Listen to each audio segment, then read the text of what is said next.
इस्लाम के तहत हज यात्रा को अनिवार्य माना जाता है, लेकिन पिछले साल की तरह इस साल भी कोरोना महामारी की वजह से लोग हज यात्रा पर नहीं जा सकेंगे। इसके बारे में जानकारी देते हुए डॉक्टर मोहम्मद रमजान खान ने बताया कि कोरोना महामारी की वजह से सऊदी अरब सरकार की इंतजामिया कमेटी ने पिछले साल की तरह इस साल भी हज यात्रा को कैंसिल कर दिया है। कमेटी का फैसला है कि हज में सिर्फ सऊदी अरब के लोग ही शामिल हो सकेंगे। सऊदी अरब से बाहर के लोग, जिनमें भारत, पाकिस्तान, बांग्लादेश व अन्य देश शामिल हैं, कि हाजी इस बार हज पर नहीं जा पाएंगे।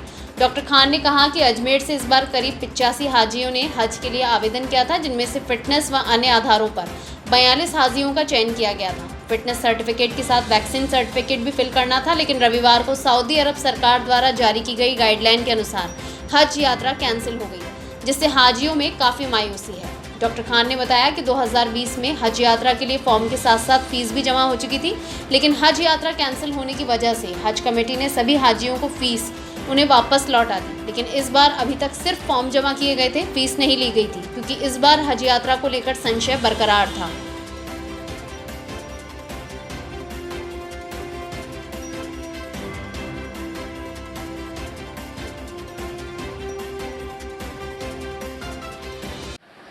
ऐसा है सर कि पिछले साल की तरह इस साल भी जो हज कैंसिल हो गया है, ना तो हाजी 2020 में गया है और ना ही 2021 में जा पाएगा।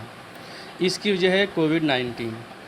ये जो वबा चल रही है, इस वबा की वजह से सऊदी गवर्नमेंट इंतजामिया कमेटी ने हज कैंसिल कर दिया है और ये हज सिर्फ सऊदी किंगडम के अंदर ही किया जाएगा।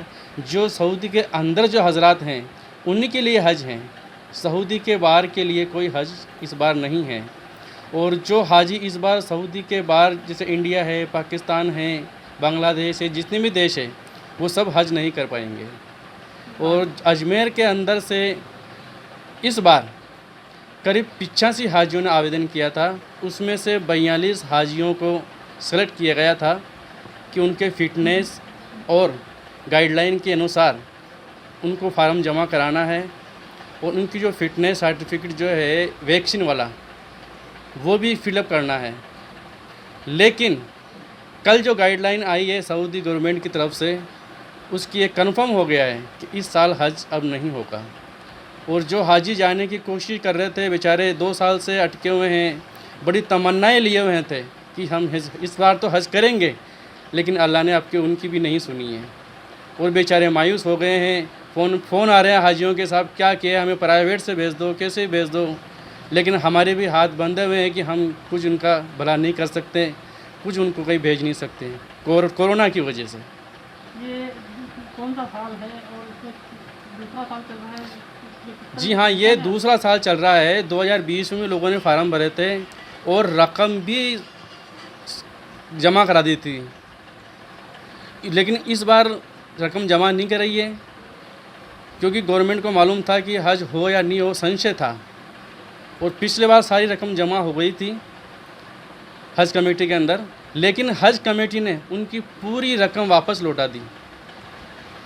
तो क्या आगे आने वाला लोग इससे तमन्ना लेके बैठे हैं कि हमारे हाथ से जाने? बिल्कुल, हाजी तो जिसको जाना है वो तो बिल्कुल फार्म भरेगा, हज के लिए तैयार बैठा है, क्योंकि ये इस्लाम के अंदर एक अहम फरीज़ा है। और इसलिए हर आदमी चाहता है कि मैं हज करूं। जिसके पास अल्लाह ने रकम दी है वो यही चाहता है कि मैं हज करूं, और वो किसी भी सूरत में हज करना चाहेगा और इंशाअल्लाह वो फार्म भरेगा। तो आपके यहाँ पे किस तरह की सेवाएं दी जाती है आपके लिए? हमारे यहाँ पे हर हाजी को निःशुल्क सेवाएं दी जाती है, हर तरह से। उसमें फार्म भी उनके भरे जाते हैं, बैंक के जो पैसे जमा होते हैं वो भी यहीं ऑनलाइन जमा करा देते हैं। उनकी फ़ोटो वगैरह है, उनके फार्म फिलअप करने के है, कोई भी जानकारी उनके सब यहाँ से हमारे निःशुल्क है, कोई उसका पैसा नहीं है। इस साल वो कुछ भी नहीं हुआ जो होना? इस साल वो फार्म तो भरे गए थे, करीब 85 फार्म भरे गए थे, लेकिन सऊदी गवर्नमेंट ने पिछले बार जो अनाउंस हुआ था कि 18 से 60 वर्ष के बीच के हाजी हज पे जाएंगे, 18 से नीचे वाले नहीं जाएंगे और 60 से ऊपर वाले नहीं जाएंगे। आपका नाम? डॉक्टर मोहम्मद रमज़ान खान।